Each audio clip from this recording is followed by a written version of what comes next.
इसका मतलब मेरा अंदाजा सही था। मैंने कहा टॉपिक थोड़ा सा हल्का है और जो है वो इसमें से सवाल भी रट्टे वाले आते हैं, तो शायद अवाम भी अपने इजी होके आने का सोच रही हो, और पता नहीं कितने को अवाम सीरियस है। उधर से बिजनेस लॉ में कुछ बहुत ज्यादा सनसनीखेज मामला चल रहे थे, 2 चैप्टर वहां कवर होने थे। तो फिर आप लोगों को एक अहम जगह हमारा आपसे जो इस क्रैश कोर्स के यूजर हैं, कम्युनिकेट करने का एक ही तरीका है, एक व्हाट्सएप ग्रुप। क्योंकि आप लोग अलग अलग जगह बिखरे हुए हैं, अलग अलग क्लासों से, अलग अलग मोहल्लों से, अलग अलग कॉलेजों से ताल्लुक रखते हैं। तो फिर हमने व्हाट्सएप ग्रुप में जाके फौरन से एक पैगाम डाला कि आज जो है वो क्लास थोड़ी सी लेट होगी। बहुत ज्यादा लेट नहीं, 15 मिनट लेट का वो था, लेकिन फिर भी हमें ये जरूरी लगा कि आपको बताया जाए कि आज क्लास लेट है, क्योंकि आज वाला हमारा चैप्टर सफिशिएंट इजी तरीके से कवर हो जाना था। तो आप में से कुछ लोगों ने मैसेज पढ़ लिया होगा या ज्यादातर ने पढ़ लिया था? ज्यादातर ने नहीं पढ़ा था। शाबाश। उन्होंने कहा जी हमने मोबाइल का बाइकआउट किया हुआ है, हमारे टीचर्स ने कहा है कि आपने मोबाइल बिल्कुल छोड़ देने हैं इन दिनों। तो वो फिर जिन्होंने मोबाइल पे देखा वो बच गए, वो कॉलेज आने से पहले दो निकल गए, किसी कैंटीन पे जाके बैठ गए, कहीं जाके समोसे खा लिए, कहीं जो है ना वो घूमने फिरने निकल गए, या कुछ ने सोचा 15 मिनट की ऐसी क्या बात है। कॉलेज आके बैठे, उन्होंने कहा जी हम लाइब्रेरी में जाएं। लाइब्रेरी में गए तो वहां ऑलरेडी इतने सारे लोग पढ़ रहे थे कि घबरा के वहां से भाग आए।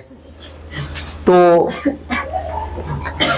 बहरहाल मतलब ये है कि आप लोगों को तकलीफ हुई, थोड़ा सा लेट वो हुआ ये फैसला, नहीं तो मैं कल आपको बता देता और पिछले दिन मैसेज भी बेकार जाता। क्योंकि वही बात है कि जो रिसेंसी इफेक्ट है वो इस तरह से होता। तो फिर जिस वक्त ये फाइनल हुआ तब तक बहुत देर हो गई थी, लेकिन मैंने तकरीबन क्लास से 1.25 घंटे पहले अचानक से अपने टीम मेंबर से कहा कि जी ये वाला मैसेज कर दे। लेकिन उसके बावजूद आपने भरपूर ताउन किया, आप बाहर आए और आपने ज्यादा शोर शराबा नहीं मचाया, आपने तोड़फोड़ नहीं की, आपने कॉलेज की प्रेमिसेस को आग नहीं लगा दी कि जी मुझे एकदम से क्यों 15 मिनट डिले कर दिया। तो चलें आपको अच्छा इसका सलाह मिलेगा। हमारा टॉपिक जो है वो बड़ा मासूम सा है आज, और हम कवर कर लेंगे तो हो जाए खतरों से टक्कर। अब हमारे 3 जोन पूरे खत्म हो चुके हैं और चौथा जोन 20 से 25 नंबर का सबसे इंपॉर्टेंट तरीन चैप्टर हमने कर दिया है, चैप्टर नंबर 10। हमने क्या किया था, आते साथ ही मंडे ट्यूसडे पे 2 अहम चीजें कवर कर ली थी। उसके बाद जो कचरा मचर चैप्टर 6, 7 थे वो इन 2 दिनों के लिए रख लिए थे। कल हमने शेयर कैपिटल और शेयर कैपिटल से रिलेटेड सारी बातें पढ़ी थी कि शेयर कैपिटल की इशुएंस किस तरह से होगी, प्रोस्पेक्टस क्या है, क्या प्रोसेस फॉलो होगा, किस तरह से चीजें चलेंगी वगैरह वगैरह। आज हम अगले लेवल पे दाखिल हो चुके हैं। ओए आज मैंने फिर बीलो में अनाउंस नहीं किया फ्राइडे वाला। चलें अब वो ग्रुप देख लेंगे। वैसे तो जुम्मे वाले दिन उन्हें सोच तो आएगी कि हम एन जुम्मे वाले दिन कॉलेज क्यों जा रहे हैं, जुम्मे वाले टाइम पे। तो अगर आप में से कोई वो कमती लो वाले हैं, वो बीलो वाले हैं, तो वो सुन लें कि कल फिर से जुम्मा है और जुम्मे वाले दिन जो है वो हमारी क्लास 12 से 1:15 है, 1 घंटा पीछे हो जाती है। और टीम मेंबर्स ग्रुप में हमने कम से कम 3-4 दफा रिमाइंडर देना है, ताकि जो है ना कहीं लोगों के पास ये बात पहुंच जाए। क्योंकि ये 1 घंटा पीछे आना, लेट होने की खैर है कि बंदा आ गया और लेट हो गया तो चलो 15-20 मिनट बाद पहुंच जाएगा, लेकिन पहले आना जो है ना वो खतरनाक बात है। आप लोगों की क्लास को कोई फर्क नहीं पड़ेगा, आपकी ऑलरेडी सेफ जोन में 2:15 बजे। शेयर कैपिटल इशू और इशुएंस के प्रोसेस से रिलेटेड सारी फॉर्मेलिटीज देख ली, तो फिर आईकेप को लगा कि हमारी किताब में इन्हें मॉर्गेजेस और चार्जेस पे डिस्कशन करनी चाहिए। ये एक तारीखी चैप्टर आखिरी दफा आप लोग पढ़ रहे हैं। आप लोग वो चंद खास नायाब लोग हैं जो केएफ में ये चैप्टर लास्ट टाइम पढ़ रहे हैं। आने वाले दौर में इस चैप्टर की मैक्सिमम चीजें उड़ा दी जाएंगी। प्रोस्पेक्टस का चैप्टर भी तकरीबन खत्म हो जाएगा। तो जो नई स्कीम है वो बड़ी ज्यादा मजे की बातें लेके आ रही है। उसमें से ये है कि वो कमती लॉ और बी लॉ में से कुछ चीजों उन्होंने जो ट्रिम करनी है, तो इसमें चैप्टर 6 तकरीबन सारा और चैप्टर 7 मैक्सिमम इसमें हलाक हो जाएगा। चैप्टर 12 भी खत्म हो जाएगा। सब तो उसी वक्त पेपर दे देते हैं, अगर इतना ही मजे आ रहे हैं तो पीछे बचा ही क्या। लेकिन बात ये है, उन्हें 2 जोड़ के एक सब्जेक्ट भी तो बनाना है। तो अभी 3 चैप्टर अगर कम हो या वो ट्रिम हो और 50 नंबर का हो जाए और दूसरी तरफ से भी 3-4 चैप्टर्स के साथ ही और दोनों को जोड़ें, तो वो करंट के तो उससे ज्यादा ही हो जाएगा। लेकिन बहरहाल आईकेप की कोशिश है कि उसको थोड़ा सा डूएबल बनाने की कोशिश करे, और वो कंबाइंड पेपर भी अब उतना भयानक नहीं होगा जितना पहले कभी बहुत बड़ा सिलेबस हुआ करता था। अब चीजें काफी कंट्रोल्ड है। तो वही बात है कि आप चंद वो खास लोग हैं जो कि ये चैप्टर आखिरी दफा फुल फ्लेज फॉर्म में पढ़ रहे हैं। मॉर्गेजेस एंड चार्जेस के पास पेपर्स के सवाल भी आपको बहुत ज्यादा नहीं मिलते, क्योंकि बड़े अरसे तक ये हमारे सिलेबस का हिस्सा नहीं रहा। कुछ अरसे बाद इन्हें ख्याल आया, फिर ऐड कर दिया, फिर माइनस कर दिया, और फिर अभी पिछली 6-7 अटेम्प्ट्स में इनको जरा ज्यादा ख्याल आया। तो इसके सवाल आपको उतने नहीं मिलते, और मिले भी तो वो ज्यादातर जो है ना वो स्ट्रेट फॉरवर्ड होते हैं। अगर लॉजिक हो भी तो वो बहुत ही सीधी सी लॉजिक होती है। और इस जोन में 7 और 10 में से सबसे ज्यादा कहाँ काम करते हैं वो 10। अभी चैप्टर हमें क्या बताता है? चैप्टर का नाम तो मॉर्गेजेस एंड चार्जेस है, लेकिन ये बेसिकली कंपनी के लोन्स लेने की पावर, लोन लेने के तरीके, और लोन लेने के बाद आपने दुनिया को सिक्योरिटी क्या देनी है उसके बारे में बात करता है। तो सबसे पहले ये चैप्टर डील करता है इनहेरेंट बोरोइंग पावर्स। आप इस पावरफुल इंसान को देख रहे हैं, इसने ऐसे हाथ किए हुए हैं और ये दुनिया की सारी चीजें खींच रहा है अपनी तरफ, लेकिन वो सब उधार हैं जो खींच रहा है। ये पाकिस्तान जितना पावरफुल है, और ये बहुत ही पावर से इस मुल्क से भी लोन ले लिया, उस मुल्क से भी लोन ले लिया, IMF से भी लोन ले लिया, उनसे भी उधार पकड़ लिया, उनसे भी मदद मांग ली, उनसे एड ले ली। तो ये उतना ही पावरफुल इंसान है। तो ये दिखा रहे हैं कि कंपनी के पास हमेशा पावर है। ये देखिए ना, कंपनी के हाथ हर तरफ से ना वो मांगते हैं, वो उधर से डॉलर आ रहे हैं, उधर से जो ना ये बैंक आ गया, इधर से पूरी दुनिया ही मांग ली, उधर फिर से डॉलर तो फिर सारा, उसके बगैर तो गुजारा नहीं चलता ना। तो ये कंपनी को रिप्रेजेंट किया कि एक ऐसी कंपनी जो मांगती कंपनी है, बहुत मांगती है। एक कंपनी के पास हमेशा ये पावर है कि वो कभी भी मांग सकती है, और ये वाकई कानून ने लिखा है। कानून कहता है कि आपके मेमोरेंडम में लिखा है या नहीं लिखा, आपके आर्टिकल में लिखा है या नहीं लिखा। आप अगर कहीं मुझे लोन लेना है तो कोई एतराज नहीं करेगा ये कह के कि तुम्हारे तो मेमोरेंडम आर्टिकल्स में नहीं लिखा। तो मेमोरेंडम शेल बी डीम्ड, ये समझा जाएगा कि मेमोरेंडम में पावर टू बोरो लिखी हुई है। Loans, advances, credit, even not based on interest, जो इस्लामिक लोन है आप वो भी ले सकते हैं, बैंकों से ले सकते हैं, किसी से भी लोन ले सकते हैं। तो अगर आपके मेमोरेंडम आर्टिकल, आपके एग्रीमेंट में, आपके डॉक्यूमेंट्स में कहीं ये नहीं लिखा कि आप लोन ले सकते हैं, तो भी आप लोन ले सकते हैं। लोन लेना हर कंपनी का बुनियादी पैदाइशी हक है। कोई लोन ना दे ये कह के कि मुझे तुम पे भरोसा नहीं, वो और बात है, लेकिन कोई ये नहीं कहेगा कि तुम्हारे डॉक्यूमेंट्स में कहां लिखा है कि तुम लोन ले सकते हो, तुम्हारा आर्टिकल्स कहां तुम्हें इजाजत देता है। तो मेमोरेंडम में समझा जाएगा कि इंप्लाइड पावर है बोरो करने की। जब मेमोरेंडम के कंटेंट्स पढ़े होते हैं तो जुमला वहां पे भी लिखा हुआ है, लेकिन वहां हम डिस्कस नहीं करते कि यहाँ ये जुमला जरा ज्यादा बेहतर तरीके से समझ आता है। तो एक छोटा सा जुमला है जो कंप्लीटली थोड़ा सा आगे जाके समझ आएगा। अगर एक कंपनी के पास लोन लेने की पावर है तो उसके पास ये पावर भी है कि वो अपने एसेट सिक्योरिटी के तौर पर रखवा सकते हैं। इसमें कुछ वर्ड्स हैं जिनका भी थोड़ी देर बाद जिक्र होगा। तो सबसे पहले तो ये बता रहे हैं कि हर कंपनी के पास पावर है बोरो करने की। क्या इस पावर टू बोरो के बाद कोई रुकावट लग सकती है? कानून ने कहा 2 कॉमन रुकावटें हैं। वो कौन सी हैं? Certificate of commencement of business, याद है? अगर आपने certificate of commencement of business नहीं लिया तो फिर आपको बोरो करने से रोक दिया जाएगा। दूसरा, कंपनी ने अपने पांव पे कुल्हाड़ी खुद मार ली, अपने आर्टिकल्स में रिस्ट्रिक्शन लगा दी कि इससे ऊपर का हम लोन नहीं लेंगे, या इससे ऊपर का लोन फलाना अथॉरिटी नहीं लेगी। तो कंपनी अपनी पावर टू बोरो रिस्ट्रिक्ट कर सकती है और मेंशन कर सकते हैं कि खास लिमिट से ऊपर का लोन कंपनी के बड़े नहीं करेंगे, कंपनी के मेंबर्स कर रहे होंगे। तो जिन डायरेक्टर्स ने अपनी अथॉरिटी को एक्सीड किया, उन्होंने गद्दारी की, उन्होंने गलत हरकत की है। तो हर कंपनी के पास हमेशा बुनियादी हक है, पावर है कि बोरो कर सकती है। Exception are, certificate of commencement of business मिलने से पहले पब्लिक कंपनी बोरो नहीं कर सकती। आर्टिकल्स ऑफ एसोसिएशन में अगर कुछ खुद ही से रिस्ट्रिक्शन लगा दें तो उसकी वजह से भी कंपनी बोरो नहीं करेगी। उन्होंने मना नहीं किया, आपने खुद अपने आप को मना कर लिया। कमेंसमेंट ऑफ बिजनेस का सर्टिफिकेट ना लेना ये कानूनी पाबंदी है, याद रहेगा। फिर किताब जनरेटिकली डिस्कस करिए कि लोन नॉर्मली कितनी तरह के होते हैं जो कंपनियां लेती हैं। कंपनियां जो लोन लेती हैं उनकी मशहूर जमाना के समय क्रेडिट इंस्टीट्यूशन से, फाइनेंशियल इंस्टीट्यूशन से, बैंक के पास गए, आपने कहा मुझे लोन चाहिए, उन्होंने कहा आप सिक्योरिटी दे दें, आपने सिक्योरिटी उनको दी, उनसे लोन ले लिया, मशहूर तरीका। एक तरीके अदर सोर्सेज, आप बाहर के लोगों से नहीं अंदर के लोगों से लोन मांग ले।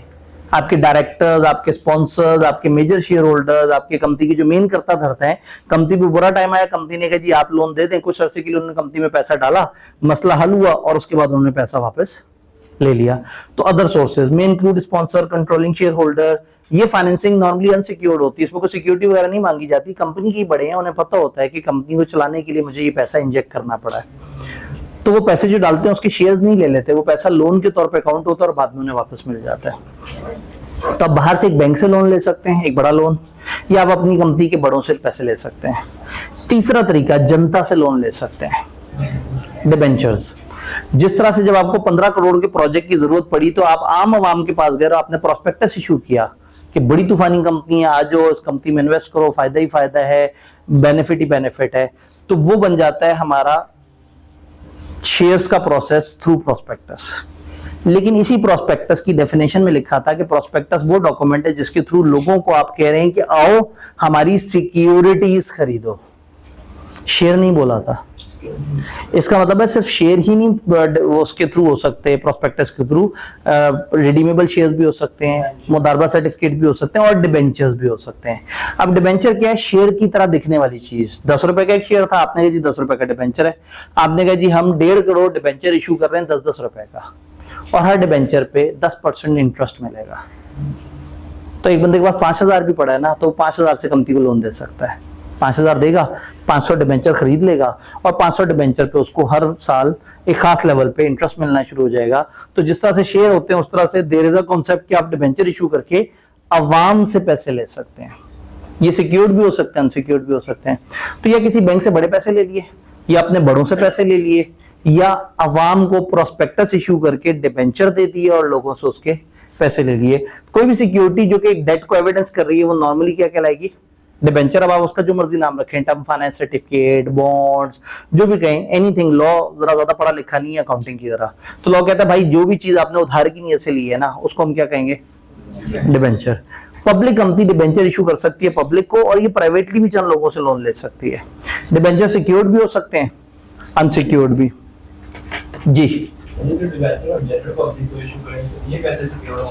जी, जो डिबेंचर्स जनरल पब्लिक को इशू कर रहे होंगे ये कैसे सिक्योर होंगे? सेक्शन 100 है, हमारे सिलेबस में नहीं है। वो ये कहता है कि आप सीरीज ऑफ डिबेंचर होल्डर पे एक सिक्योरिटी क्रिएट कर देते हैं। जस्ट फॉर एग्जांपल आपने 15 करोड़ के डिबेंचर इशू किए, आपके पास अब आप 15 करोड़ में आपके पास आगे 17,000 लोग जिन्होंने डिबेंचर खरीदे। अब कल्ला कल्ला पकड़ के एक एक बंदे को अलग अलग सिक्योरिटी देना मुश्किल है। हम एक ट्रस्ट क्रिएट करते हैं और फर्स्ट करें 20 करोड़ की प्रॉपर्टी उस ट्रस्ट के नाम पे कर देते हैं, और ट्रस्ट को वो बना देते हैं ट्रस्टी, और उसके बेनिफिशियरी होते हैं डिबेंचर होल्डर्स। तो हम इन डिबेंचर होल्डर से कहते हैं कि तुम लोग परेशान मत हो, तुम सब लोगों की सिक्योरिटी के लिए 20 करोड़ की एक प्रॉपर्टी हमने ट्रस्ट के पास मॉर्गेज कराई हुई है। अगर हमने तुम्हारे पैसे टाइम से वापस ना किए तो तुम कानूनी तौर पे उस प्रॉपर्टी में से अपना हिस्सा क्लेम कर सकते हो। तो उसमें एक पूरा एक फिनोमेना दिया हुआ है कंपनी लॉ ने कि एक सीरीज और डिबेंचर को पकड़ के आपने खास तरीके से रजिस्टर कराना है, फिर एक ट्रस्टी बनाना है, ट्रस्ट डीड बनानी है, उस ट्रस्ट के कुछ बेनिफिशियरीज होंगे, और फिर उसके बाद की डिबेंचर होल्डर्स के जो डिबेंचर सर्टिफिकेट है उसके ऊपर ठप्पा लगा के आपने रेफरेंस डाल देना है कि फलाना डॉक्यूमेंट नंबर के थ्रू तुम्हें हम सिक्योर कर रहे हैं। तो डिबेंचर इस तरह से सिक्योर हो सकते हैं। लेकिन अगेन हमारी किताब ने इतनी नन्ही मुन्नी सी ही लाइन दी कि डिबेंचर सिक्योर भी हो सकते हैं, अनसिक्योर भी हो सकते हैं। बात समझ आई? ठीक। बोरविंग से हमने कहा कि 3 तरीके हैं, बैंकों से पकड़ लें, बड़ों से पकड़ लें, या आवाम से पकड़ लें। अब अगला मरहला, बोरो तो कर लिया, जिससे बोरो करेंगे वो कहेगा मुझे तहफ्फुज़ तो दो, मुझे कोई सिक्योरिटी तो दो, मुझे कोई गारंटी तो दो। तुम पैसे दिए बगैर भाग गए तो क्या होगा? तो 3 बहुत मशहूर सिक्योरिटीज में से पहली का नाम है प्लेज। प्लेज में क्या होता है? कॉमनली मशहूर जमाना एग्जांपल प्लेज की सोना होता है। तो ऐसे में सोना शायद जरूरत से ज्यादा ही हो गया यहाँ पे, लेकिन बहरहाल सोना, आपने बैंक से कहा कि मुझे 5 लाख का लोन चाहिए, बैंक ने कहा अच्छा एक काम करो हमें 8 लाख का सोना या सोने के जेवरात प्लेज करा दो। प्लेज का मतलब एक मूवेबल एसेट उठा के हम बैंक को पकड़ा देंगे और बैंक से लोन ले लेंगे। जिस वक्त इनके पैसे वापस करेंगे इनसे हम अपना एसेट वापस ले लेंगे। तो प्लेज में एक मूवेबल एसेट को आप फिजिकली उनकी पोजीशन में दे देते हैं। किताब ही कहती है बेलमेंट, बेलमेंट का मतलब होता है अमानत, अमानत of goods as security for repayment of debt और परफॉर्मेंस ऑफ अ प्रॉमिस। 2 वजह से सिक्योरिटी होती है, या तो एक बंदे ने दूसरे को पैसे दिए हुए हैं और फिर कहता है कि मुझे सिक्योरिटी दे दो, या एक दूसरे बंदे से कहा कि तुमने ये काम करना है, उससे कॉन्ट्रैक्ट करवा रहा है, और अगर वो बीच में भाग गया तो वो सिक्योरिटी मांग रहा होता है। तो सिक्योरिटी या तो पैसों की वापसी के लिए मांगी जाती है या परफॉर्मेंस ऑफ अ। तो मैंने साथ छोटा सा करके लिख दिया कि मूवेबल एसेट की फिजिकल पोजेशन जब आप लेंडर के हवाले कर देंगे तो ये बन जाएगा प्लेज, लोन वापस करेंगे और फिर अपने वो मूवेबल एसेट वापस ले जाएंगे। क्या ये बात समझ आ रही है? पक्का? तो प्लेज का मतलब है मूवेबल एसेट को एक जगह से दूसरी जगह दे दिया जाए और लोन वापस होने पे उनसे वापस ले लिया जाए। तो ये अमानतन रखवाए हैं, ये उनके हो नहीं गए, ना उनका नाम है ना कुछ और, उन्होंने अमानतन रखे हैं, पैसे देने के बाद ही हमारे हो जाएंगे। जी, अब किस पे इंटरेस्ट? आपने एसेट इसलिए नहीं रखवाए कि बैंक इस्तेमाल करे, बैंक ने आपको पैसे दिए, आपने पैसे इस्तेमाल करने हैं, आप उस इस्तेमाल करने वाले पैसे पे उनको इंटरेस्ट दे रहे हैं। बैंक ने कहा मुझे कोई गारंटी सिक्योरिटी दो अगर तुमने पैसे ना दिए, तो आपने इस्तेमाल करने के लिए सोना नहीं दिया, सोना उन्होंने साइड पे बंद करके रखा हुआ है, वो इस्तेमाल करें तो फिर उसके रूल्स डिफरेंट होंगे, लेकिन वो इस्तेमाल नहीं कर रहे। आप सोना ना दें, आपको और चीज देते हैं, आप अपने शेयर सर्टिफिकेट देते हैं, आपके पास अगर कुछ 8-10 लाख के शेयर सर्टिफिकेट्स पड़े हुए हैं कंपनियों के, आप वो प्लेज करा दें। कोई भी मूवेबल चीज प्लेज कराई जा सकती है जिसको बैंक सिक्योरिटी के तौर पर एडमिट करता हो, तो बैंक उस चीज को रखने के आपको कोई वो नहीं करेगा, वो बेनिफिट नहीं देगा, बल्कि उल्टा आपसे चार्जेस भी मांग सकता है कि इसकी सेफ कीपिंग करनी है, इसका फलाना, इस तरह से करके। तो ये बोरोवर के जिम्मे पड़ती है सिक्योरिटी से रिलेटेड जितनी भी कॉस्ट है। प्लेज की भी एक लिमिट है, 5 लाख, 10 लाख, 15 लाख, 20 लाख, 25 लाख, 30 लाख, एक खास लिमिट तक की आपके पास सोना भी पड़ा हुआ होगा, एक खास लिमिट तक की चीजें होंगी। तो एक बंदा गया बैंक के पास और उसने कहा जी मुझे आपसे लोन लेना है। उन्होंने कहा कितना लोन? इसने कहा जी 4 करोड़ का लोन। यार 4 करोड़ का लोन, फिर एक काम करो कुछ 5.5-6 करोड़ का सोना हमारे पास रखवा दो। अच्छा, बैंक हमेशा ना ज्यादा अमाउंट मांगता है ताकि वैल्यू ऊपर नीचे भी हो जाए तो बैंक फिर भी सिक्योर, और दूसरा प्रिंसिपल के ऊपर इंटरेस्ट नहीं भी तो एक्रू होना है। तो उसने कह दिया जी 5.5-6 करोड़ की हमें कोई एसेट हमारे पास प्लेज कर दो। अब 5.5-6 करोड़ का सोना तो नहीं लोग लेके फिर रहे होते हैं। उसने कहा मेरे पास एक एसेट है 6 करोड़ का है, मैं वो आपको प्लेज करा देता हूँ, लेकिन बंदे भेजने पड़ेंगे, एसेट भारी काफी है। तो फिर वो बैंक के बंदे लेके अपनी डिफेंस की प्रॉपर्टी में पहुंचा जो कि 6 करोड़ की थी। चूंकि अब उसने अपना एसेट प्लेज कराना है, तो वो फिर सब लोगों ने वहां से वो प्लॉट उखाड़ा, उसको ट्रक में डाला और उसको बैंक के पास ले जाके उसने कहा जी ये मेरा 6 करोड़ का प्लॉट है, इसको आप अपने पास जमानत के तौर पर रख लें। अब ये जो मूवेबल है वहां तो ये वाली हरकत हो सकती थी, इमूवेबल में तो नहीं हो सकती।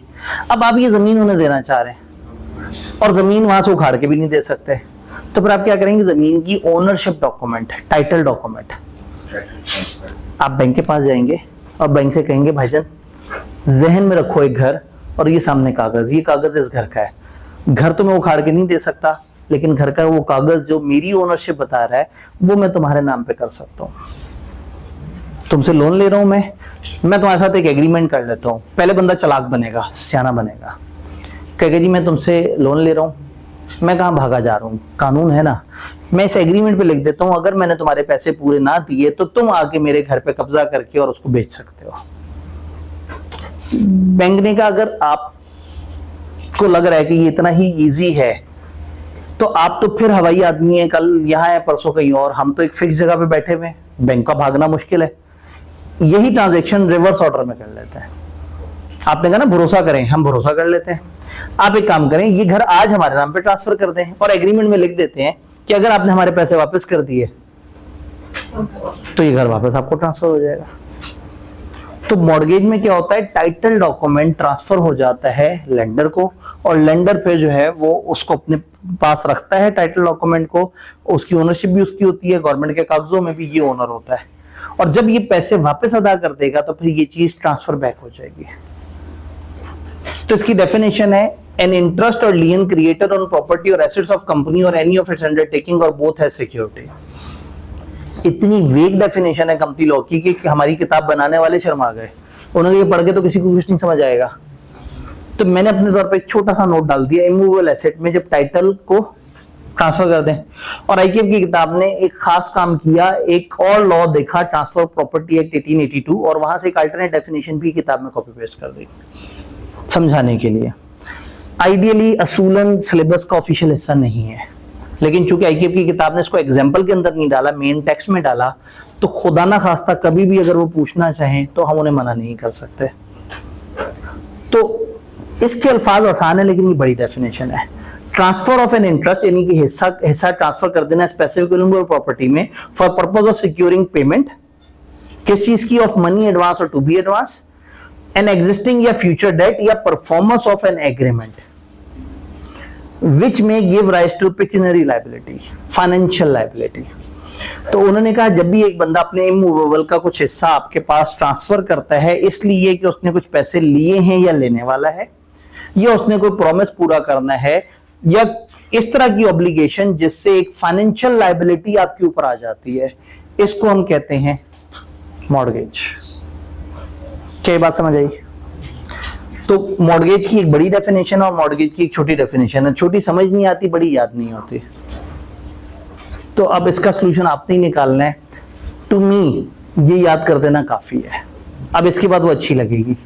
एन इंटरेस्ट और लियन, हिस्सा या कब्जा, क्रिएटेड ऑन प्रॉपर्टी या एसेट्स, अब यहाँ पे प्रॉपर्टी अलग से भी बोलते हैं उन्होंने, और एसेट्स ऑफ अ कंपनी और any of its undertaking, company या कंपनी का कोई भी बिजनेस या दोनों के दोनों एज सिक्योरिटी। तो इसकी डेफिनेशन थोड़ी अजीब सी है, अदरवाइज इसका कॉन्सेप्ट आपको समझ आया कि जब आप एक इमूवेबल एसेट का टाइटल डॉक्यूमेंट ट्रांसफर कर देते हैं और जरूरत पड़ने पे फिर आप उसको पैसे देके वापस ले लेते हैं। तीसरा सिनेरियो बनता है चार्ज के केस में।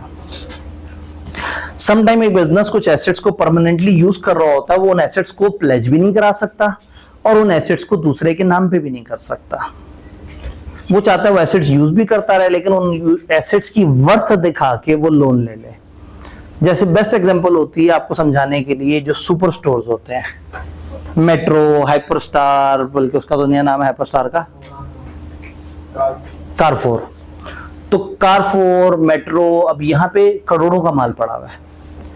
अब अगर मेट्रो को 2 करोड़ का लोन चाहिए तो एक तरीका ये है कि वो अपना 2 करोड़ से ऊपर का माल जाके प्लेज करा दें। एक ये है कि उसके ऊपर मॉर्गेज क्रिएट कर दें कि वो बैंक के नाम पे हो जाए, फिर आप बेचने की भी काबिल ना रहे। आप चाहते हैं कि माल भी आपके पास पड़ा रहे, आप बेचते भी रहें और आप एट एनी गिवन टाइम वो सिक्योरिटी के तौर पे काम भी आए। तो फिर आप बैंक के पास जाएंगे, उसे बुला के दिखाएंगे कि ये देखो हमारे पास 25-30 करोड़ का माल पड़ा हुआ है, हम आपके साथ 2 करोड़ का चार्ज का एग्रीमेंट कर लेते हैं। हम आपसे 2 करोड़ का लोन लेंगे और 2 करोड़ रुपए का आपका चार्ज क्रिएट हो जाएगा हमारे एसेट्स के ऊपर। अगर हमने आपके पैसे ना दिए तो आप आके यहां से कोई सा 2 करोड़ का माल उठा के ले जाके सकते हैं। अब समटाइम हम स्पेसिफिक कर देते हैं, समटाइम हम जनरल कर देते हैं, समटाइम हम उन्हें कहते हैं आप हमारे इलेक्ट्रॉनिक्स में से कुछ भी उठा के ले जाएं, ये फ्लोटिंग चार्ज बन जाता है। समटाइम आप फिक्स कर देते हैं कि हमारी इलेक्ट्रॉनिक में फलाना फलाना कंपनी की फलाना फलाना तरह की चीज आप उठा के ले जा सकते हैं, ये फिक्स चार्ज बन जाता है। ये ऐसे ही है जैसे हमारा कॉलेज अगर कहीं से लोन ले और बैंक वाले कहें जी आपकी क्या सिक्योरिटी, हम कहेंगे हमारे पास इतने सारे एसी लगे हुए हैं, आपके पैसे ना दिए तो कोई से 10 एसी उतार के ले जाइएगा। या हम उन्हें कहते हैं कि बाहर जो हमारे पास जनरेटर फलाना कंपनी का, परकिन कंपनी का, इतने वॉट वाला, फलाना फलाना, इस तरह की डिस्क्रिप्शन वाला, अगर हमने आपके पैसे ना दिए तो वो एग्जैक्टली वो वाला जनरेटर आप उठा के ले जा सकते हैं। तो एक फिक्स चार्ज होता है, एक फ्लोटिंग चार्ज होता है। फिक्स में एसेट या category of asset definitely define होती है कि कौन कौन से एग्जैक्टली नाम, जबकि फ्लोटिंग में सिर्फ कैटेगरी होती है। सारे डेटर्स के ऊपर चार्ज, सारे क्रेडिटर्स के ऊपर चार्ज, सारे फलाना के ऊपर चार्ज, सारे स्टॉक के ऊपर चार्ज। तो चार्ज क्या है? एनी एसेट मूवेबल या immovable, a right to take possession in event of company default to pay the, company अगर लोन नहीं दे सकेगी तो एक राइट जो आपने उन्हें दिया कि आप आके ये चीज उठा के ले जा सकते हैं। इनके हिसाब से security for payment of a debt और other obligation that does not pass title of property, जो आज ओनरशिप भी नहीं ट्रांसफर कर रहा, और राइट टू पोजेशन, जो आज पोजेशन का राइट भी नहीं दे रहा। कब दे रहा पोजेशन का राइट? जब डिफॉल्ट करेंगे तो वो पोजेशन भी कर लेंगे और अपना नाम पे भी कर लेंगे, लेकिन ना आज उनके नाम पे है ना आज उनकी पोजेशन में। तो चार्ज एक ऐसा एग्रीमेंट है जिसमें आप लोगों से कहते हैं जी हमारा माल पड़ा हुआ होगा, आप ले जाइए। खासतौर पे जब दूसरे मुल्क से सामान आ रहा होता है, पाकिस्तानी बंदा जब बाहर से कोई कंटेनर मंगवा रहा होता है तो बाहर वाले को पेमेंट करनी होती है। जब आप बाहर वाले को पेमेंट करते हैं तो आपको डर ही होता है मैं पेमेंट कर दूं उस जापानीज को और वो माल ना भेजे। उसको टेंशन ये होती है कि अगर मैं माल भेज दूं और ये पैसे ना भेजे, उसको हम पे भरोसा नहीं है, और अगर उसने माल भेज दिया तो ज्यादा मुश्किल हालत में तो वो होगा। वो कहता है कि जी मुझे अपने मुल्क के बैंक से गारंटी दिलवाओ। हम अपने बैंक के पास जाते हैं, हम कहते हैं भाई तुम्हें तो पता है ना हम तुम्हारे पक्के कस्टमर हैं, तुम गारंटी दे दो हमारे बिहाफ पे उसे। इस केस में अगर उसने माल भेज दिया और पैसे हमने ना दिए तो कौन देगा? बैंक। तो बैंक कहता है कि ठीक है मैं गारंटी दे देता हूँ लेकिन मुझे सिक्योरिटी दें। तो हम कुछ सिक्योरिटी उसको कैश या लिक्विड सिक्योरिटी की फॉर्म में प्रोवाइड करते हैं, और एक बड़ी सिक्योरिटी करते हैं कि भाई जो माल आ रहा है वो तुम अपने पास रख लेना, एक गोदाम में पड़ा होगा, अपना बंदा वहां पे खड़ा कर देना, हम जितने जितने तुम्हारे पैसे देते जाएंगे हम वहां से अपना माल निकालते जाएंगे। तो वो माल हमारा है लेकिन उसके ऊपर चार्ज क्रिएट हो जाता है बैंक का, तो बैंक भी बड़ा इजी फील कर रहा होता है कि ठीक है जी, वो जो असल चीज मंगवाई थी वो तो बैंक के पास पहुंच गई, या बैंक के पास ना पहुंची हमारे गोदाम में पहुंच गई, तो भी उसके ऊपर जो केयर टेकर है वो बैंक का मौजूद है। इसको मुकद्दम कहते हैं, इंग्लिश उर्दू दोनों जबानों में इसको मुकद्दम कहते हैं, जो बंदा बैंक का यहाँ पे एजेंट मौजूद होता है। तो ये चार्ज होता है जिस चार्ज में आप एसेट इस्तेमाल नहीं कर रहे लेकिन आप इस्तेमाल कर सकते हैं। और अगेन अगर आपका पास सामान पड़ा हुआ है 10 करोड़ का और लोन है 2 करोड़ का, तो आप इसमें से 5, 6, 7 करोड़ का माल उठा भी सकते हैं। तो वो लोग जिनके रनिंग एसेट्स होते हैं, जिनके हर वक्त एसेट्स गोल गोल घूम रहे होते हैं, तो वो नहीं चाहते अपने एसेट्स को ब्लॉक करके सिक्योरिटी के तौर पर दें, वो अपने एसेट्स की वर्थ दिखा के लोन ले लेते हैं। जैसे हम बैंक को कहें कि देखो कितने सारे बच्चे बैठे हुए हैं, इन सब ने हमारे पैसे देने फीस की मद में, तो अगर हमने तुम्हारे पैसे ना दिए तो इन बच्चों की रसीदें, इन बच्चों का कॉन्ट्रैक्ट तुम्हारे वाले कर देंगे, तुम इन बच्चों से रिकवर कर लेना। तो जनरली डेटर्स के ऊपर भी क्रिएट होता है चार्ज। कितना मजेदार काम है, कभी भी रिकवरी करनी हो आप सब लोगों को बेच दें, हैं चार्ज क्रिएट कर दे, बैंक से लोन लिया उनसे कहीं ये सारे लोग आपके हुए, उन्हें कहा इधर नहीं देते उधर कहां से देंगे, इधर इसलिए नहीं देते कि शरीफ लोग हैं, वो फिर शरीफ लोग तो नहीं होंगे ना, वो तो फिर अपने रिकवरी करेंगे अपने तरीके से। नहीं, ये हमने बात की 3 तरह की सिक्योरिटी की। और फिक्स्ड और फ्लोटिंग चार्ज का फर्क, वो चार्ज जो स्पेसिफिक आइडेंटिफाइड एसेट्स पे क्रिएट हुआ फिक्स है, और वो जो एक कैटेगरी क्लास ऑफ एसेट्स के ऊपर हुआ है जो कि बदलती रहती हैं, जैसे डेटर, स्टॉक या इवन पूरा बिजनेस, वो क्या कहलाएगा, फ्लोटिंग। तो फ्लोटिंग में एसेट्स डिफाइंड नहीं है, क्लास ऑफ एसेट डिफाइंड है, सारे एसीज, सारे इलेक्ट्रॉनिक्स, सारे डेटर्स। और फिक्स में क्या होगा, ये वाले 3 आइटम्स, ये वाली 2 चीजें, ये वाली 1 चीज, तो डेफिनेट आइडेंटिफाइड चीज पे हो तो फिक्स होगा, और अगर एक पूरी कैटेगरी के ऊपर होगा तो फ्लोटिंग। क्या ये याद रहेगा, ये याद रहेगा। कहानी आगे बढ़ती है और एक तकलीफ सी लिस्ट आती है, इस लिस्ट को देखने से पहले बंद कर देते हैं ताकि आप डरे ना। जी सर, क्योंकि चार्ज पे एसेट हमारे पास है, ठीक है जी। इन्होंने एक खतरनाक बात कर दी, उन्होंने कहा अगर एसेट हमारे पास ही है तो क्या उस पर 2 दफा चार्ज क्रिएट हो सकता है। इंटरेस्टिंग चीज ये है कि स्टॉक तो उनके पास 10 करोड़ का पड़ा हुआ है, लोन लेना उन्होंने 2 करोड़ का, उन्होंने बैंक को कहा कि देखो 10 करोड़ का माल पड़ा हुआ और तुम्हारा चार्ज कितना सा है, 2 करोड़, बैंक भी इजी है, 10 में से 2 हमारा है। उन्हें जा जाके चीजों पे निशान थोड़ी लगाना है, ये तो फ्लोटिंग चार्ज है, कोई से 2 करोड़ का माल भेज सकते हैं। आपने एक बैंक से 2 करोड़ की एग्रीमेंट किया, फिर आपने सोचा तो आपको याद आया कि लाहौर में 15 बैंक है,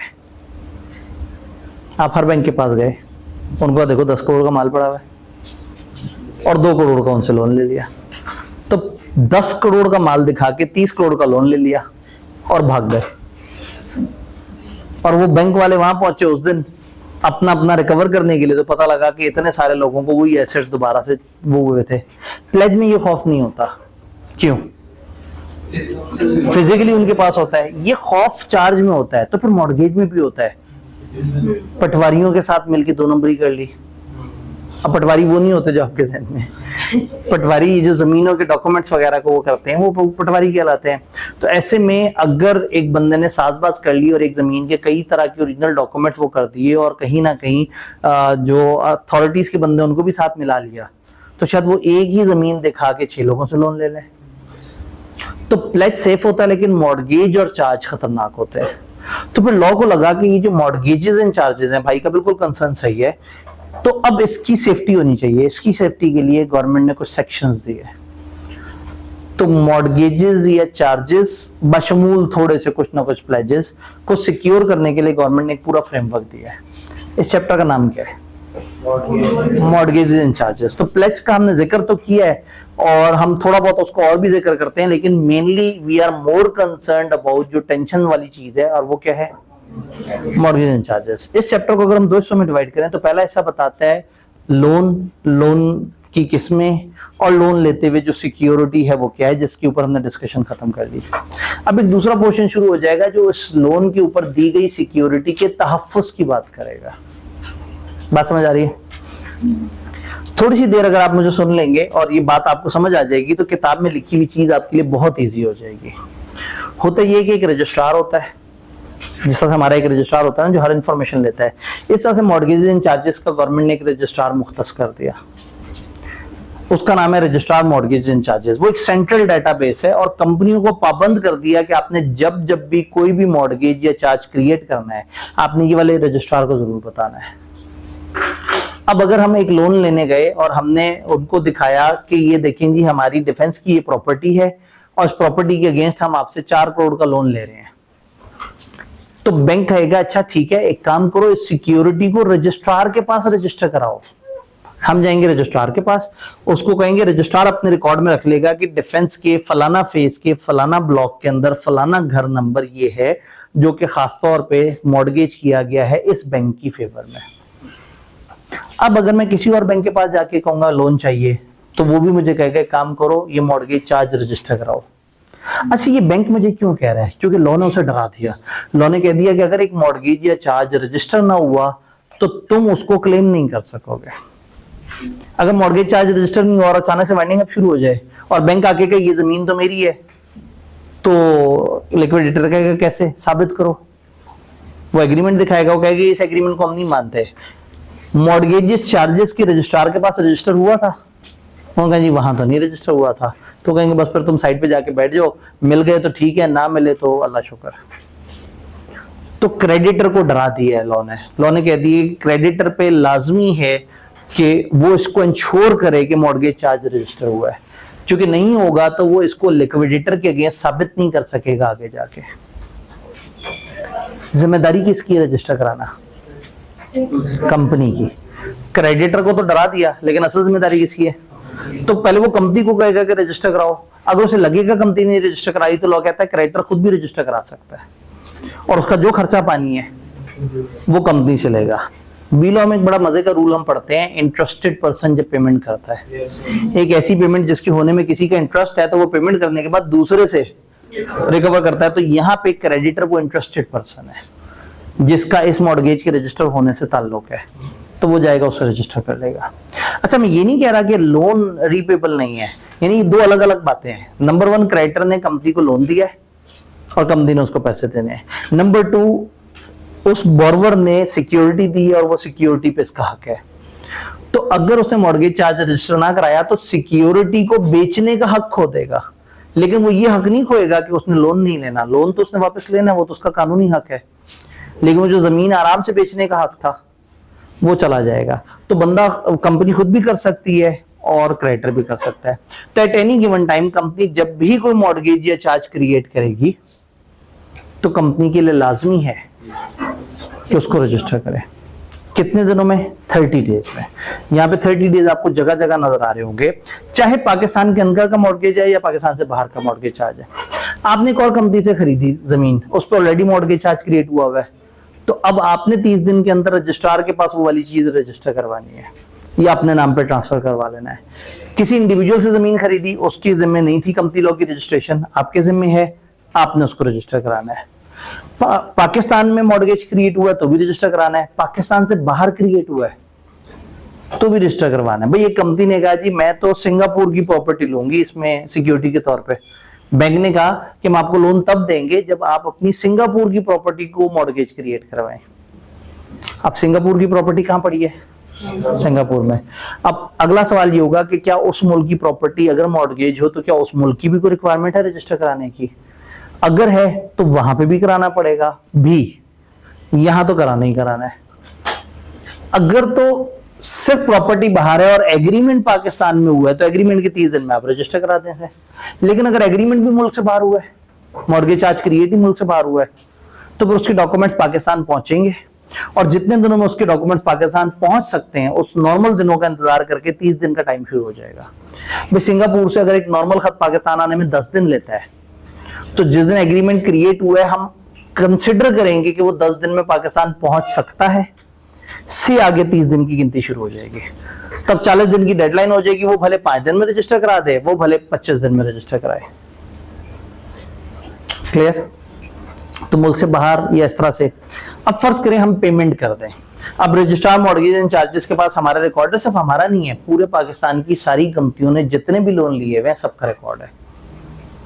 तो जैसी कोई कंपनी लोन लेने जाती है किसी बैंक के पास, तो बैंक क्या करता है, इस रजिस्ट्रार के रिकॉर्ड को चेक करता है। इसको CIB बोलते हैं, हमारे सिलेबस में नहीं है, just for understanding, CIB, credit information bureau.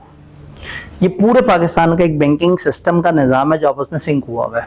आप कभी भी किसी बैंक जाके लोन लेना चाहे ना, तो आप उन्हें, वो आपसे कहेंगे आप ID कार्ड के नंबर क्या है, वो ID कार्ड नंबर डालेंगे CIB डेटाबेस में, तो वहां आ जाएगा कि इस बंदे ने जब से पैदा हुआ तब से लेके अब तक कितनी दफा लोन लिया है, और वो लोन कितने वापस कर दिए और कौन कौन से वापस नहीं किए, और उन लोन के अगेंस्ट सिक्योरिटी क्या है। Same goes with companies, company के तमाम लोन और तमाम मॉर्गेज एंड चार्जेस का रिकॉर्ड इसके पास मौजूद है। तो अब जब कोई कंपनी लोन लेने जाएगी तो वो फौरन से देख लेंगे कि उसके क्या क्या रिकॉर्ड हमारे पास ऑलरेडी आ रहे हैं। तो ये एक सिंक डेटाबेस होती है, इसमें सारी इंफॉर्मेशन, सारी एक्सप्लेनेशन आ रही होती है, किस कंपनी ने कौन से बैंक से कब लोन लिया, कितनी अमाउंट का था, कितना रह गया है। अब मैं कंपनी हूं और मेरे नाम पे 2 करोड़ का लोन आ रहा है, और मैं नहीं चाहता कि मेरा नाम पे, वो वहां पे जब भी स्टेटमेंट जनरेट होती है पता लगता है जी हमारी कंपनी ने 2 करोड़ का लोन लिया हुआ है। हमने अगर 2 करोड़ का लोन वापस कर दिया बैंक का, तो हम सबसे पहले क्या चाहेंगे, हमारा नाम क्लियर हो। हम वही 30 दिन के अंदर अंदर रजिस्ट्रार को बताएंगे, रजिस्ट्रार रिकॉर्ड देखेगा और फिर क्रेडिटर से पूछेगा, हाँ भाई पेमेंट आ गई है तुम्हें, वो ओके कर देगा तो एडजस्टमेंट रिकॉर्ड कर देगा, मेमोरेंडम ऑफ सेटिस्फेक्शन की लोन पे हो गया। और अगर क्रेडिटर ने कहा नहीं, इसने नहीं पेमेंट की, फिर अगर तो वो कंपनी को कहेगा कि भाई तुम लोगों ने झूठ बोला है, अब तुम और क्रेडिटर आपस में सेटल करो और फिर मुझे NOC दिलवाओ क्रेडिटर से। अच्छा, रजिस्ट्रार को अगर खुद भी पता लग जाए, अपने सोर्सेस से भी पता लग जाए कि पेमेंट हो गई है, तो वो अपने तौर पे भी उस मॉर्गेज चार्ज को अपने पास से रिलीज कर सकता है। क्योंकि प्रॉब्लम पता है क्या है, कंपनी को जब लोन चाहिए था तब तो भाग भाग के रजिस्टर करा रही थी, अब लोन अदा हो गया है तो वो इतना बॉदर ही नहीं करते कि जाके अब उसको वापस ले लें। जैसे OLX पे लोग ऐड डालते हैं, ऐड डाल दिया कि चीज बेचनी है, उस वक्त तो बड़े एक्साइटेड होते हैं, बार बार जाके देख रहे होते हैं, जब चीज बिक जाती है तो 2-3 दिन तक तो सुकून से चलते रहते हैं कि हाँ भाई चलो चीज बिक गई, याद ही नहीं रहता कि ऐड तो वहीं पे पड़ा हुआ है। और उसके बाद इतने सारे लोगों की कॉल आ रही होती है, मैंने ये चीज खरीदनी है, मैंने चीज खरीदनी है। तो सम टाइम क्या होता है कि एक चीज जब स्टार्ट होती है तो लोग बड़े जोश खरोश में वो सारी चीजें रिकॉर्ड करते हैं, लेकिन एंड पे उसको खत्म नहीं कराते। तो रजिस्ट्रार हैज द पावर कि अगर कंपनी नहीं भी बताएगी और रजिस्ट्रार को अपने सोर्सेस से पता लग गया कि पेमेंट हो गई है, या वो एसेट खत्म हो गया है, या वो मॉर्गेज चार्ज रिलीज हो गया है, या दोनों पार्टीज ने एक दूसरे के साथ कॉन्ट्रैक्ट खत्म कर लिया है, तो रजिस्ट्रार खुद भी अपने रजिस्टर में ही एंट्री कर सकता है। क्लियर?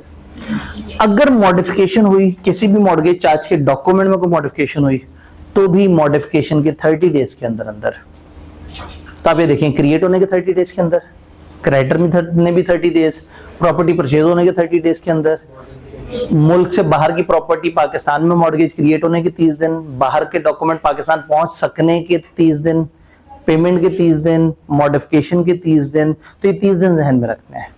जब भी आपने रजिस्ट्रार को कोई भी तब्दीली बतानी है, वो 30 दिनों के अंदर बतानी है,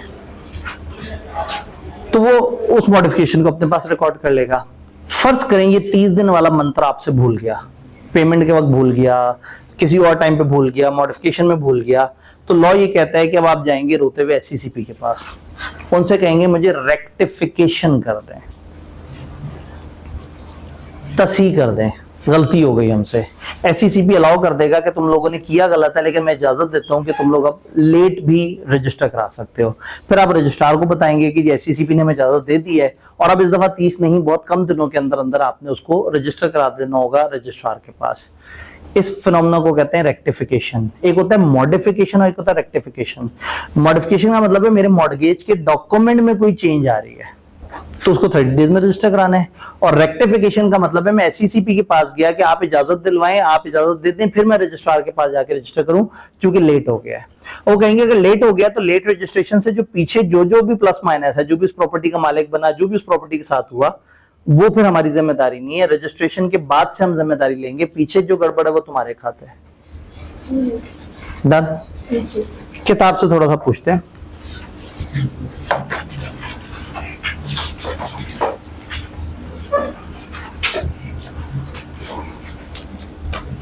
किताब में एक लिस्ट दी हुई है शुरू में, मैं भी उसको स्किप करके थोड़ा सा आगे जा रहा हूं।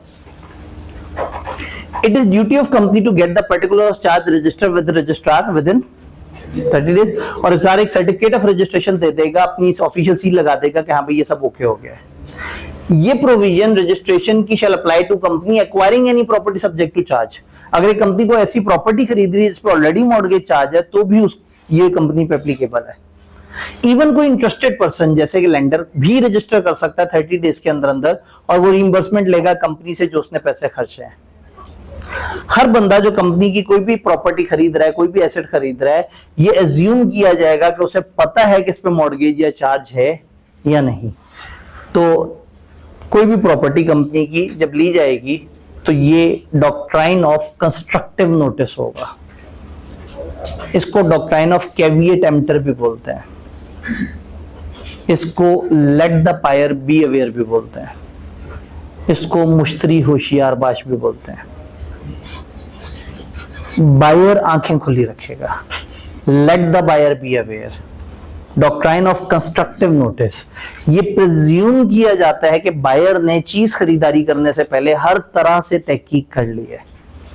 तो जो भी कोई कंपनी का एसेट खरीद रहा है और बाद में रोता हुआ आए रजिस्ट्रार के पास कि जी मॉर्गेज क्रिएट हुआ था, मुझे तो बताया ही नहीं किसी ने, तो वो कहेंगे तुम्हें ही तहकीक करनी चाहिए थी, ये प्रिज्यूम्ड है कि तुम्हें पता होगा। तो डॉक्ट्राइन ऑफ कंस्ट्रक्टिव नोटिस या डॉक्ट्राइन ऑफ कैविएट एम्प्टर इस चैप्टर में काफी ज्यादा है। आप ये देखिए कि क्रेडिटर को भी अलर्ट रहना होगा कि रजिस्टर हुआ या नहीं हुआ। तो यहां पे अगर कोई बंदा कंपनी की कोई जमीन खरीद रहा है तो ये माना जाएगा कि उसे पता है इस पे मॉर्गेज या चार्ज का। मुल्क से बाहर वाली बातें, mortgage charge created outside Pakistan on property, mortgage भी बाहर क्रिएट हुआ है, डॉक्यूमेंट्स भी बाहर है और जमीन भी बाहर की है। Period of 30 days shell start from day when the document should reach Pakistan, अगर नॉर्मल तरीके से भेजे जाए। अब अगर mortgage charge created in Pakistan है जबकि property outside Pakistan, registration of charge with the authority of that other company country shell also be required. अब सिर्फ पाकिस्तान में रजिस्टर कराना काफी नहीं है, उस मुल्क की अथॉरिटी में भी अगर कानून है तो आपको वहां पे भी रजिस्टर कराना होगा। डन? रजिस्ट्रेशन नहीं कराएंगे तो क्या होगा? मॉर्गेज या charge would become void and shall not be accepted as such by liquidator या creditor. However, this shall not affect any contract or obligation to repayment of money. Repayment खत्म नहीं हुई है, सिर्फ वो जो सिक्योरिटी एक्सरसाइज करने का राइट था वो खत्म हो गया। क्लियर? मॉडिफिकेशन अगर हो, उसमें कोई तब्दीली हो, कोई तारीफ वगैरह हो, तो मॉडिफिकेशन का मतलब है चेंज इन टर्म्स और कंडीशन वगैरह। कंपनी रजिस्ट्रार को पर्टिकुलर मॉडिफिकेशन के भेज देगी और जो रजिस्ट्रेशन ऑफ मॉर्गेज या चार्ज की जो प्रोविजंस थी 30 दिन वाली, वो इस मॉडिफिकेशन पे भी उसी तरह से एप्लीकेबल होंगी। अब जो हमने जबानी बातें की थी वो सब उसको इंग्लिश पे देखते जा रहे हैं। पेमेंट या सेटिस्फेक्शन अगर होती है, पेमेंट का मतलब है कुछ पेमेंट हो गई, सेटिस्फेक्शन का मतलब है पूरा क्लियर कर दिया। पेमेंट या सेटिस्फेक्शन के particular shall be submitted to registrar within 30 days from date of payment. Payment हो या सेटिस्फेक्शन उसके कितने दिनों में रजिस्ट्रार को बताएं? 30 डेज। वही सारी बातें रजिस्ट्रार रजिस्टर कर देगा आफ्टर वेरीफाइंग फ्रॉम लेंडर, और उसको कहेगा 14 दिन का टाइम है, 14 दिन के अंदर बताओ कोई मसला तो नहीं। अगर ऑब्जेक्शन नहीं जमा कराएगा क्रेडिटर तो वो रजिस्टर कर देगा, और अगर ऑब्जेक्शन फाइल कर देगा तो वो कंपनी से राब्ता करेगा कि ये क्या हुआ। और दूसरा हमने कहा था रजिस्ट्रार में even know information is received from company, वो सेटिस्फेक्शन ऑफ मॉर्गेज या चार्ज को अपने पास नोट कर सकता है अगर उसे खुद ही से पता लग गया है कि रीपे हो गया है या वो वाला एसेट कंपनी का एसेट नहीं रहा। अगर कंपनी ये सेटिस्फेक्शन के पर्टिकुलर 30 डेज में नहीं वो करती तो फिर एडिशनल पेनल्टी के साथ बाद में उसकी एप्लीकेशन एंटरटेन होगी। ये बातें समझ आ रही हैं? रेक्टिफिकेशन किसे कहेंगे? एसईसीपी में on application of company interested person on terms and condition जो मुनासिब लगे इन टाइम दे सकता है अगर उसे साबित हो जाए कि ओमिशन टू रजिस्टर मॉर्गेज या चार्ज विद इन 30 डेज या omission of statement of any particular was accidental, mistaken थी, गलती से हुआ था, और ड्यू टू इनएडवर्टेंस। ये क्या होता है? ना चाहते हुए जब आपसे कुछ मिसहैपनिंग हो जाती है, और to some other sufficient cause is not prejudicial to creditor, और इससे ये नुकसानदेह नहीं है क्रेडिटर या शेयर होल्डर को। तो अगर आप एससीसीपी को अप्लाई करेंगे, जी गलती से मिस्टेक हो गया, हम भूल गए थे, याद नहीं रहा था, तो वो कहेंगे अच्छा पहले तो पेनल्टी भरो फिर ठीक है, मैं तुम्हें इजाजत दे देता हूँ, अगर उन्हें साबित हो जाए कि इससे किसी का नुकसान नहीं होगा तो वो आपको इजाजत दे देंगे। May order extension in time and rectification on terms and condition seem fit. और अब आपने इस ऑर्डर के बाद तुरंत 7 दिनों के अंदर अंदर आपने SECP का ऑर्डर जमा करा के और अपनी वो वाली चीज उनके पास रजिस्टर करवा देनी है। एक्सटेंशन इन टाइम अफेक्ट नहीं करेगी कोई भी राइट्स उस प्रॉपर्टी में एक्सटेंशन से पहले, यानी कि अब आपने लेट रजिस्टर कराया तो उसके पीछे पीछे अगर कुछ हुआ तो उसकी वो जिम्मेदारी नहीं लेंगे, वो काउंट में नहीं आएगा। यानी कि लेट पेमेंट को एक्सेप्ट करके उन्होंने उस दिन से आपको एक शरीफ आदमी डिक्लेयर कर दिया, लेकिन दरमियान में जो डिफॉल्ट टाइम था उसमें आप शरीफ आदमी नहीं है। ये थोड़ी सी टेक्निकल बात है, ये समझाने के लिए मैं अपनी लाइफ का प्रैक्टिकल किस्सा भी बताता हूँ। मैं ICAP में रजिस्टर हूँ। ICAP में जब आप CA कर लेते हैं ना, तो CA के बाद है आप हैं क्वालिफाइड चार्टर्ड अकाउंटेंट। नाम के साथ ACE अगर आपने लगाना है तो आप ICAP को पैसे जमा कराते हैं और सालाना पैसे जमा कराते हैं, और आप जो है उनके प्रोसीजर को फॉलो करते हैं। तो उन्होंने कहा है कि आपने कम से कम इतनी नई ट्रेनिंग हासिल की हो और साल इतना आपने नया सीखा हो और आपने हमें पैसे दिए हो, तो आपका नाम के साथ ACA लगता रहेगा। तो मैं हर साल बहुत ही ईमानदारी के साथ जब जब भी ड्यू तारीख आती थी पेमेंट जमा कराता था। एक दफा ड्यू तारीख आई और मैंने पेमेंट जमा कराई, वो स्क्रीन गोल गोल घूमी और इस तरह से करके, और उन्होंने कहा जी ओके डन हो गया। मैं अपनी जिंदगी में इजी हो गया, मैंने कब पलट के देखा भी नहीं कि मेरे पास मैसेज कटा या नहीं कटा। इतनी सारी कॉलेज की ट्रांजैक्शन चल रही होती थी, इतनी सारी बहुत सारी और चीजें थी, तो पलट के ये नहीं देखा कि प्रोसेस सही चल रहा है या नहीं चल रहा। कुछ महीने बाद उन्होंने कहा जी वो आपने अभी तक पेमेंट नहीं जमा कराई। मैंने कहा जी आप अपने रिकॉर्ड जाके चेक कर ले, मैंने तो पेमेंट जमा कराई हुई है। उन्होंने 1-2 महीने बाद फिर कहा नहीं जी आपने नहीं पेमेंट कराई। मैंने कहा क्या बात करते हो, मैंने खुद बैठ के सिस्टम पे बैठ के ट्रांजेक्शन की है, वो मेरी गोल गोल घूमी है और ट्रांजेक्शन प्रोसेस हुई है। फिर उस रिमाइंडर में मुझे हुआ कि मैं भी तो देखूं, जाके उस वक्त की जाके बैंक स्टेटमेंट देखी तो उसमें ट्रांजेक्शन नहीं थी। उस टाइम पे कोई टेक्निकल एरर हुआ और वो नहीं हुई मेरी पेमेंट। इस सारे टाइम पीरियड में गुजर गए तकरीबन 8 साढ़े 8 महीने। अब मैंने कहा जी वो उस टाइम पे गलती हो गई, मैं अब पेमेंट कर देता हूं। उन्होंने कहा जी अब आपको 5,500 इजाफी देने होंगे तो ये गलती माफ हो जाएगी। मैं कहा चलो ठीक है मेरी गलती है, 5,500 पे कर दिए। उन्होंने मुझे दोबारा से सिस्टम में रजिस्टर कर दिया।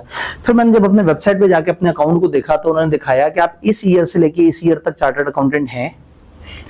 फिर ये 8.5-9 महीने तक आप चार्टर्ड अकाउंटेंट नहीं है, और फिर उसके बाद से अब भाई जब मेरे से जुर्माना ले लिया तो अब तो गलती माफ हो जाएगी। उन्होंने कहा जुर्माना इस चीज का लिया कि तुमने उस वक्त कोताही की थी, लेकिन तुमने पेमेंट जिस दिन की है वहां से आगे की काउंटिंग होगी, पीछे जो तुमने अपने पांव पे खुद कुल्हाड़ी मारी है हम उसके जिम्मेदार नहीं है। तो वो कहते हैं extension in time shall not affect any right in respect of that thing prior to the time जब वो एक्चुअली रजिस्टर हुआ है। तो पैसे भी ज्यादा ले लिए, यानी रजिस्टर किया मुझे साल में 3 महीने के लिए रजिस्टर किया, पैसे साल के प्लस 5,500 पेनल्टी भी ले लिए। तो उन्होंने कही 5,500 पेनल्टी तुम्हारी कोताही के हैं, लेकिन हम काउंट तो वो टाइम करेंगे ना जब तुम असल में रजिस्टर रहे, क्योंकि इन 9 महीने तक तुम रजिस्टर नहीं रहे तो तुम वहां से माइनस हो गए। तो पहली मैंने अपने बैच में जिस वक्त मैं क्वालिफाई किया था 4-5 महीने बाद मैंने अप्लाई किया था SCA बनने के लिए, फिर 9-10 महीने वो भी खा गए। फिर बीच में जो है ना वो एक टाइम आया, फिर मैंने कहा अब जून करीब है, ऐसा ना हो कि अभी मैं जब इन्हें कहूं कि मैंने FCA बनना है तो उस साल के ACA के भी पैसे जमा कराने पड़ जाए, FCA के भी जमा कराने पड़ जाए। मैंने वो टाइम स्किप कर दिया। मैंने कहा अगले साल एक ही दफा FCA के पैसे जमा कराऊंगा। तो उन्होंने मुझे फिर एक वो चालान भेज दिया हुआ था पिछली दफा कि आपका इतने अरसे आप FCA हुए हुए थे तो ACA के आपके साल के पैसे तो अपनी जगह, लेकिन चूंकि ये 5-6 महीने आप FCA हो चुके हुए थे और इसके पैसे आपने नहीं जमा कराए, तो अगली दफा जब आप FCA के सालाना पैसे जमा कराएं तो वो जो उस टाइम के इजाफी पैसे हैं वो भी जमा कराएं। तो सिर्फ आपको नहीं लूटता ये जी, ICAP मेंबर को कुछ मतलब उनसे पैसे ले रहा है, ये सब्सक्रिप्शन है, हम मेंबर्स हैं, ये इदारा हमारा है, और चूंकि हमारा इदारा है और ये हमारा बहुत बड़ा गुनाह है तो हमने इस इदारे के वसीतर मफाद में इसको सालाना सब, भाई आप लोग तो पढ़ रहे हैं, आप लोगों ने कैरियर हासिल करना है, डिग्री हासिल करनी है, आगे बढ़ना है, आपकी सब्सक्रिप्शन समझ आती है। हम लोग हाँ, सिर्फ ये बेनिफिट है कि अगर कभी हम वहाँ आईकेप में जाके बैठे हैं तो वहाँ एक कमरा है, उस कमरे में जाके एसी चला के बैठ के काम करना चाहें तो हमें कोई नहीं रोकेगा। मेंबर्स का एक डेजिग्नेटेड एरिया, हर लाइब्रेरी में भी कई दफा ना एक साइड पे कमरा होता है, बच्चे बड़ी हसरत से देख रहे होते हैं, बड़ा सा कमरा है, बड़ा लशपश कमरा होता है, उनको होता है यार यहाँ चार्टर्ड अकाउंटेंट आके बैठेंगे, बैठता भी कोई नहीं है वहाँ। उनके पास इतना टाइम कहाँ होता है कि वो खासतौर पर पेट्रोल चढ़ा के चल के वहां पे जाएं और वहां जाके कहें कि मैं मुफ्त का एसी चलाऊंगा। तो ये वो बेनिफिट है जो आईकेप देता है। और कभी कभी कुछ चीजों की शॉपिंग पे 5% 10% डिस्काउंट, किसी खाने पे, तो वो इस तरह की ऑफरें उनकी आती रहती हैं। तो बहरहाल जो है ना, और मैं तो हूं भी बड़ा खतरनाक, इतने सारे पैसे, पहले एसी होने के पैसे, फिर एसी के साथ थोड़ी सी देर एफसी होने के पैसे, फिर असली वाला एफसी होने के पैसे, फिर जुर्माने वाले पैसे, फिर साल का आरएईटी की रजिस्ट्रेशन के पैसे, फिर एमएस ऑफिस की क्योंकि समय इजाजत मिली हुई है कराने की, उसके सालाना पैसे, फिर पीपी के सालाना पैसे। तो 5 लाख से ऊपर आईकेप एक साल में हमसे ले लेता है।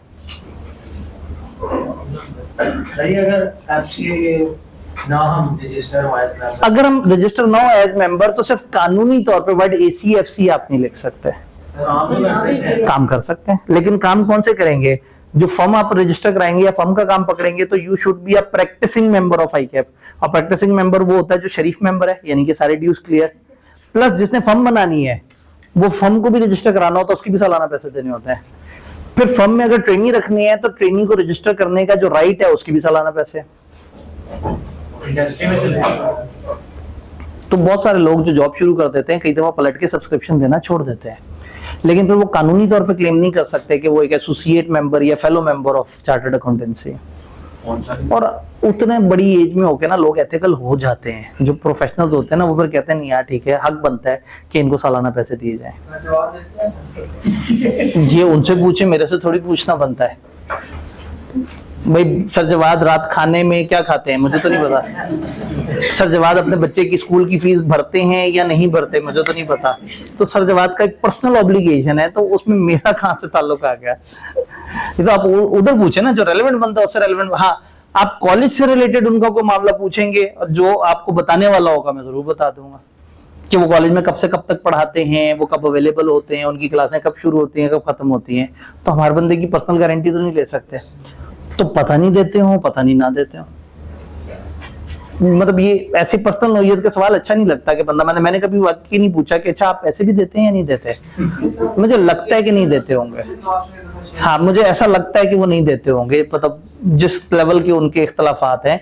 लेकिन अगेन मेरे और मसले हैं, मैं अगर अपने पैसे ना दूं तो कॉलेज की रजिस्ट्रेशन भी खराब हो जाती है। तो चले समझ ले मैं मजबूरन पैसे देता। तो ये जुमला पढ़ के ना मुझे हमेशा याद आता है, वो कहते हैं एक्सटेंशन इन टाइम से वो जो पीछे वाले मसले हैं वो खराब नहीं होंगे, प्रोस्पेक्टिवली आप एक अच्छे आदमी काउंट हो जाएंगे। वो जो दरमियान वाला गैप टाइम है उसमें अगर कोई नुकसान आपको हो गया तो ये रेट्रोस्पेक्टिव एप्लीकेशन नहीं है। देन वो कहते हैं कि रिकॉर्ड या रजिस्टर मेंटेन किया जाएगा। हर कंपनी रजिस्टर मेंटेन करेगी उसके जितने भी मॉर्गेज एंड चार्जेस हैं। भाई आपकी कंपनी के एसेट लोग देख देख के खुश हो रहे हैं और बाद में वाइंडिंग अप पे अचानक उन्हें पता लगा कि इनमें से आधे तो हमने गिरवी करवाए हुए हैं। हम एवं देख देख के खुश हो रहे हो, मोटरवे मौजूद है, हमारे पास जौहरी हथियार मौजूद है, हमारे पास जबरदस्त असासे मौजूद है, और बाद में अचानक से पता लगे कि ये सब तो ऑलरेडी गिरवी रखा जा चुका है। तो इसलिए एक कंपनी रजिस्टर मेंटेन करेगी स्पेसिफाइड मैनर में।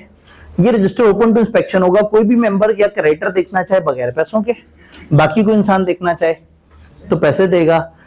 अगर ये रजिस्टर नहीं बनाएंगे तो पेनल्टी लेवल 1 की पड़ेगी। और अगर रजिस्ट्रार को लोग शिकायत करें कि कंपनी हमें नहीं देखने दे रही है रजिस्टर, तो वो इमीडिएट इंस्पेक्शन का हुक्म दे सकता है।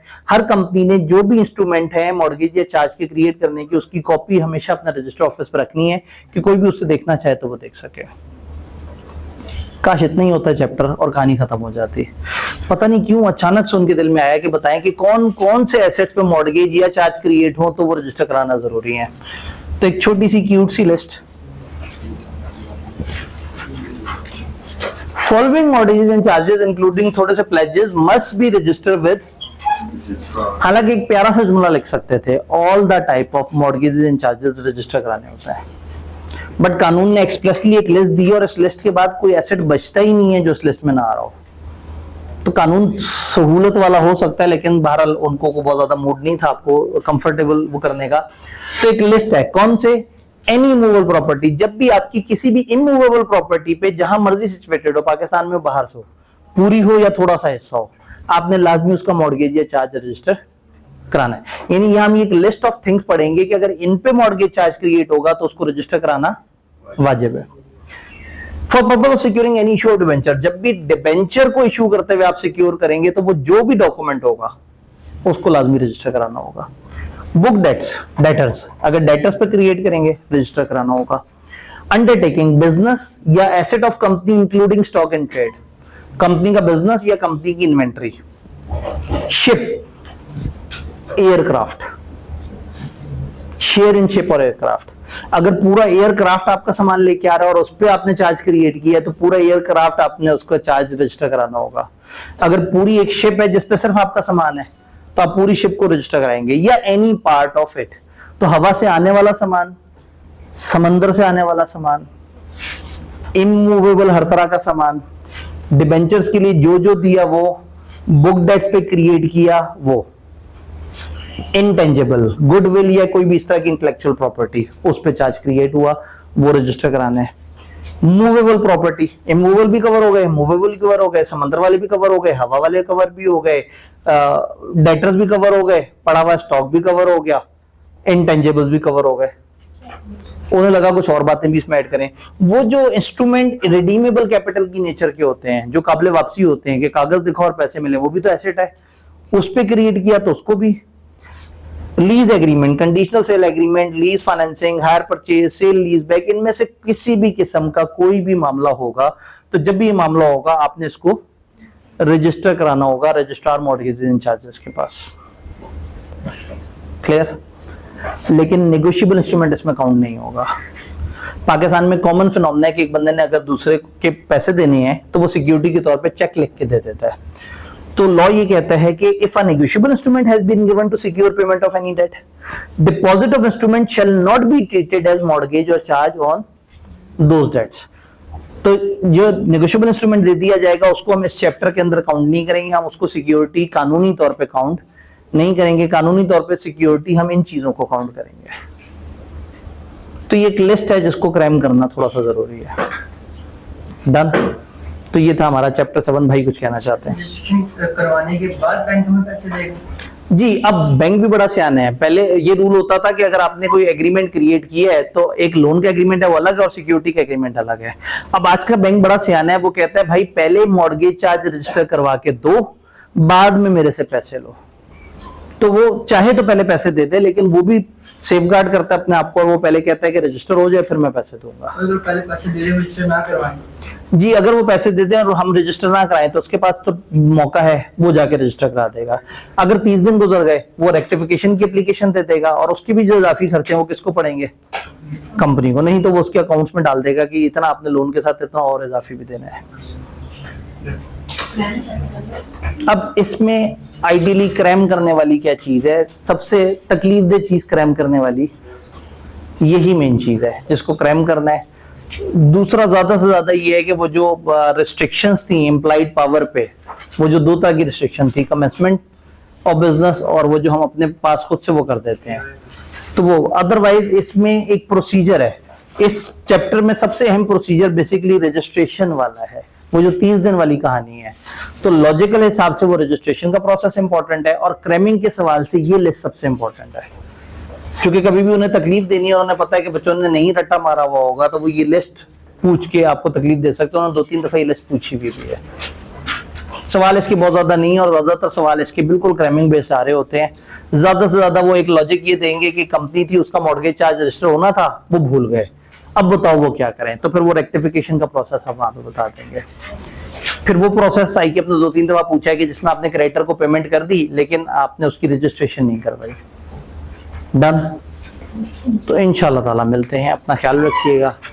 ठीक है, मेरे पास यहाँ एक पैगाम है, ऑल्दो ये पैगाम मुझे बोलना मुनासिब नहीं लगता लेकिन चले बहरहाल फिर भी देख लें। कुछ लोग अगर जज्बाती टेस्टिंग करना चाहें, एक तो होती है नॉर्मल टेस्टिंग जो कि साथ साथ एक दिन की टेस्टिंग चल रही होती है।